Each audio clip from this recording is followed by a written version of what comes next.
Good morning. நம்ம last வீடியோவில் என்ன பார்த்தோம், லாமிஸ் தியரம்னா என்ன அப்படின்னு சொல்லிட்டு பார்த்தோம். இந்த வீடியோவில் வந்து அப்ளிகேஷன் ஆஃப் லாமிஸ் தியரம் பார்க்கலாம். அதில் ஒரு எக்ஸாம்பிளோட ஒரு ப்ராப்ளம் பார்க்கலாம். எக்ஸாம்பிள் என்ன அப்படின்னா, a baby is playing in a swing which is hanging with the help of two identical chains is at rest. ஒன்றும் இல்லை, ஒரு குழந்தை வந்து என்ன பண்ணிகிட்ருக்கு அப்படின்னா ஊஞ்சலில் வந்து உட்காந்துருக்கு. அது செயின்ஸ் ரெண்டுமே எப்படி இருக்குது அப்படின்னா ரெஸ்ட் பொசிஷனில் இருக்குது. இப்போ நம்ம இதில் என்ன கண்டுபிடிக்கணும் அப்படின்னா, அந்த பேபி மேலே என்னென்ன ஃபோர்ஸ்லாம் ஆக்ட் ஆகிருக்கு அப்படிங்கிறத லாமிஸ் தியரத்தை யூஸ் பண்ணி கண்டுபிடிச்சிட்டு அதில் உள்ள டென்ஷன் என்ன அப்படிங்கிறத என்ன பண்ணணும் அப்படின்னா கண்டுபிடிக்கணும். சரி, இப்போது லாமிஸ் தியரம் படி என்னது, ஓகே, நம்ம எப்போவுமே என்ன பண்ணுவோம், அந்த பேபியை வந்து ஒரு பாயிண்ட் மாதம் என்ன பண்ணிடுவோம் அப்படின்னா கன்சிடர் பண்ணிப்போம். ஸோ இதுதான் பேபி. ரெண்டு ஸ்ட்ரிங்கும் எப்படி இருக்குது, ரெஸ்ட் பொசிஷனில் இருக்குது. அதுக்கு மேலே டென்ஷன் ஆக்ட் ஆகுது. ஓகேவா? ஸோ இங்கே வந்து கிராவிடேஷ்னல் ஃபோர்ஸ், இது வந்து ஒரு சப்போர்ட். ஓகே, இப்போது இந்த பேபி மேலே ஆக்ட் ஆகக்கூடிய ஃபோர்ஸ் என்ன ஃபோர்ஸ்லாம், முதல்ல கிராவிடேஷ்னல் ஃபோர்ஸ், டவுன்வேர்டாக ஒரு கிராவிடேஷ்னல் ஃபோர்ஸ் வந்து இருக்கும். நெக்ஸ்ட்டு ரெண்டு ஸ்ட்ரிங்க்கு நடுவில் உள்ள டென்ஷன், இது ஒரு டென்ஷன், இது ஒரு டென்ஷன். இந்த ரெண்டு டென்ஷனும் சேர்ந்து தான் இந்த பேபியை வந்து என்ன பண்ணிகிட்ருக்கு அப்படின்னா தாங்கிட்டுருக்கு. So tension.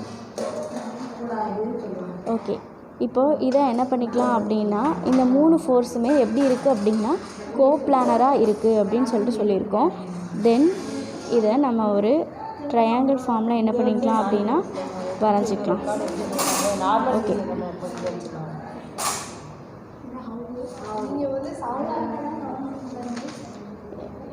இது ஒரு டென்ஷன், இந்த டென்ஷன், அதாவது இது ஒரு டென்ஷன், இது ஒரு டென்ஷன், அப்புறம் இது டீட்டா, இதுவும் என்னது டீட்டா. ஓகேவா? சரி, டீட்டாவுக்கு பக்கத்தில் உள்ளதை நம்ம எப்போவுமே என்ன டீட்டான்னு சொல்லுவோம் அப்படின்னா காஸ் டீட்டான்னு சொல்லுவோம். ஸோ இது காஸ் டீட்டா, ஆனால் இங்கே ஒரு டீ இருக்குது, இங்கே ஒரு டீ இருக்குது. So 2t cos theta.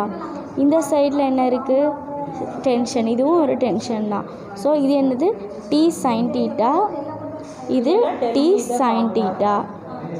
இதுக்கு கீழே வந்து என்னது கிராவிடேஷ்னல் ஃபோர்ஸ் mg.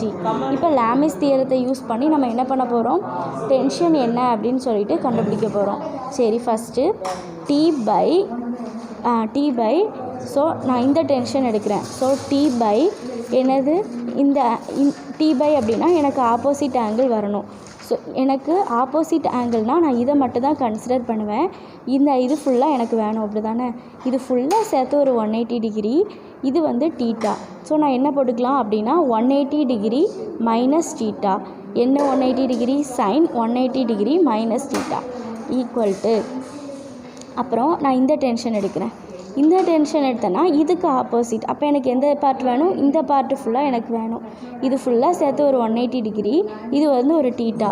அப்போ t by sine 180 degree minus theta, t by sine 180 degree minus theta equal to, அடுத்தது கிராவிடேஷ்னல் ஃபோர்ஸ், இந்த perpendicular line.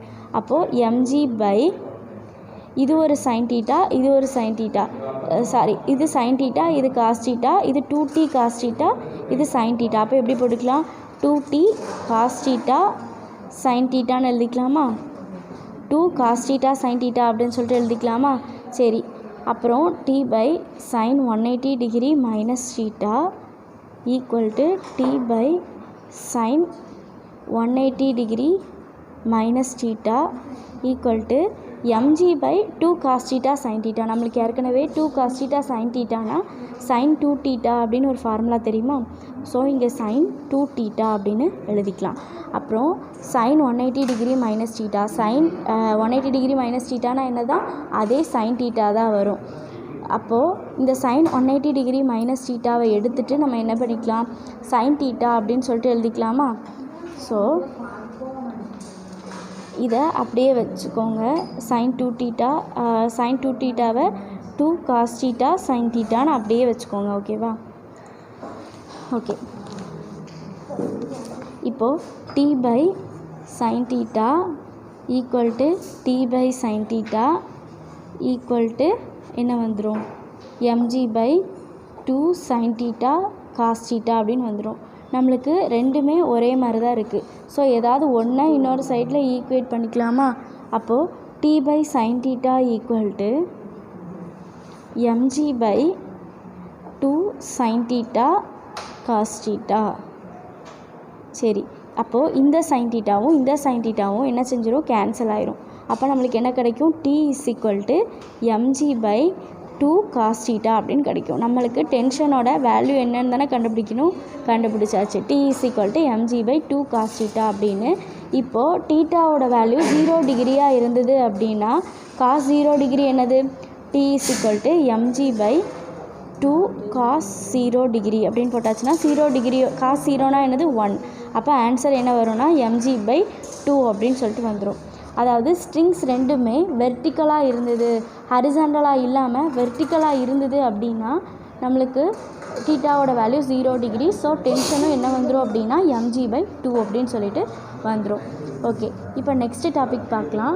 Law of conservation of linear momentum. Okay, conservation அப்படிங்கிறது என்ன? எல்லாமே அப்படியே கன்சர்வ்ட், அதாவது ஒன்று போல் இருக்கணும். நம்ம ஃபஸ்ட்டு என்ன பண்ணோமோ அதே மாதிரி தான் முடிகிற வரை எப்படி இருக்கணும் அதே மாதிரியே இருக்கணும். அதுதான் என்னது அப்படின்னா கன்சர்வேஷன். ஃபிசிக்ஸ்லேயே 3 கன்சர்வேஷன், அதாவது மெக்கானிக்ஸ்னு எடுத்துக்கிட்டோம் அப்படின்னா 3 கன்சர்வேஷன் லாஸ் தான் இருக்குது. என்னலாம் அப்படின்னா conservation of total energy, conservation of total linear momentum and conservation of angular momentum. இப்போது நீங்கள் கன்சர்வேஷன் ஆஃப் டோட்டல் எனர்ஜி வந்து 4th லெசனில் படிப்பீங்க. ஆங்குலர் மொமெண்டம் அப்படிங்கிறதும் படிப்பீங்க. இப்போ டோட்டல் லீனியர் மொமெண்டம் வந்து படிக்கலாம். ஓகே, இப்போது when 2 particles interact with each other, 2 particle, நியூட்டனோட 3rd law தான், வேறு ஒன்றும் இல்லை. 2 பார்ட்டிக்கிளும் ஒன்றுக்கு ஒன்று இன்ட்ராக்ட் பண்ணிச்சு அப்படின்னா என்ன ஆகும்? ஒரு பார்ட்டிக்கல் இன்னொரு பார்ட்டிக்கல் கூட இன்ட்ராக்ட் பண்ணிச்சு அப்படின்னா ரெண்டுமே ஈக்குவல் அண்ட் ஆப்போசிட் ஃபோர்ஸஸ், ஒன்றுக்கு மேலே ஒன்று என்ன பண்ணும்? ஈக்குவல் அண்ட் ஆப்போசிட் ஃபோர்ஸஸ் தான் எக்ஸர்ட் பண்ணும். இப்போது பார்ட்டிக்கல் 1, இந்த பார்ட்டிக்கல் 1 எக்ஸர்ட் இப்போ 2 இது இருக்குது அப்படின்னா 2 பால்னு வச்சுப்போமே. இந்த பால் இதுக்கு மேலே இருக்கிற ஃபோர்ஸை வந்து என்னன்னு சொல்கிறோன்னா F21 வெக்டார் அப்படின்னு சொல்லிக்கிறோம். இந்த பால் இது மேலே இழுக்கக்கூடிய ஃபோர்ஸ் F12 வெக்டார் அப்படின்னு சொல்லிட்டு என்ன பண்ணுறோம்? சொல்லிக்கிறோம்.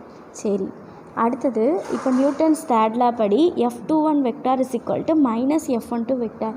ஏன் மைனஸ் F12 வெக்டார் அப்படின்னு போட்டிருக்கோம்? இது தான் ஃபஸ்ட்டு என்ன பண்ணுது அப்படின்னா ஃபோர்ஸ் எக்ஸர்ட் பண்ணுது.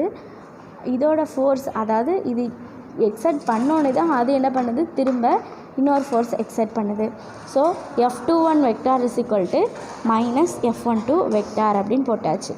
இப்போது in terms of momentum of particles, momentum அப்படிங்கனாலே நம்மளுக்கு நியூட்டன் 2nd law ஞாபகம் வந்துடணும். மொமெண்டம் டேர்மில் எழுதுனா மொமெண்டம்னா என்னது? P இஸ் ஈக்குவல் டு என்னன்னு தெரியும் நம்மளுக்கு? mv அப்படின்னு ஏற்கனவே தெரியும், அதெல்லாம் இங்கே தேவையில்லை. F is equal to change in momentum by time. அப்போது நம்மளுக்கு 2 ஃபோர்ஸ் இருக்குது. F12 vector is equal to dp1 vector by dt. F21 vector அப்படிங்கிறது என்னது? dp2 vector by dt. நம்ம என்ன பண்ணிக்கலாம்? Force 1 is equal to minus of force F12ன்னு எழுதியிருக்கோம். அதே மாதிரி எழுதிக்கலாமா? dp1 vector is equal to minus dp2 by dt அப்படின்னு சொல்லிட்டு என்ன பண்ணலாம்? எழுதிக்கலாம். இப்போது இந்த மைனஸ் dp2 பை dtயை வந்து லெஃப்ட் ஹேண்ட் சைடுக்கு கொண்டு போயிடலாமா? கொண்டு போனால் dp1 vector by dt plus dp2 vector by dt equal to 0ன்னு வந்துடும். இது ரெண்டுத்துலேருந்தும் ஒரு d பை dtயை காமனாக வெளியே எடுத்துட்டோம்னா p1 plus p2 equal to 0 அப்படின்னு சொல்லிட்டு வந்துடும். இதுலேருந்து நம்மளுக்கு என்ன தெரியுது? அப்புறம் நெக்ஸ்ட் இந்த d பை dt அந்த சைடு கொண்டு போனால் கேன்சல் ஆயிரும். இதுலேருந்து நம்மளுக்கு என்ன தெரியுது அப்படின்னா டோட்டல் லீனியர் மொமெண்டம் வந்து எப்போவுமே எப்படி தான் இருக்கும்? கான்ஸ்டண்ட்டாக தான் இருக்கும் அப்படின்னு சொல்லிட்டு தெரிஞ்சிருச்சு. இப்போ அடுத்த பாயிண்ட், இன்னொரு பாயிண்ட் என்ன கொடுத்துருக்காங்க அப்படின்னா அந்த சிஸ்டத்தில் அந்த ஃபோர்ஸை தவிர இது அது மேலே எடுக்கக்கூடிய எக்ஸர்ட் ஆன ஃபோர்ஸு, அது இது மேலே எக்ஸர்ட் ஆனக்கூடிய ஃபோர்ஸை தவிர வேறு எந்த ஃபோர்ஸுமே அது மேலே ஆக்ட் ஆகலை அப்படின்னாலுமே இந்த டோட்டல் லீனியர் மொமெண்டம் எப்படி தான் இருக்கும் அப்படின்னா கான்ஸ்டண்ட்டாக தான் இருக்கும் அப்படின்னு சொல்லிட்டு சொல்கிறாங்க. இந்த F12 வெக்டார் F21 வெக்டாரை வந்து நம்ம இன்டர்னல் ஃபோர்ஸ் அப்படின்னு சொல்லிட்டு சொல்லணும். ஏன் அப்படின்னா அது 2 பார்ட்டிகிள்ஸ்க்கு இடையில மட்டும்தான் என்ன பண்ணும் அப்படின்னா ஆக்ட் ஆகுமே தவிர அதை தாண்டி என்ன பண்ணாது அப்படின்னா வெளியே வேறு எந்த இது கூடயும் என்ன பண்ணாது அப்படின்னா அட்ராக்ட் பண்ணாது, எக்ஸைட் பண்ணாது.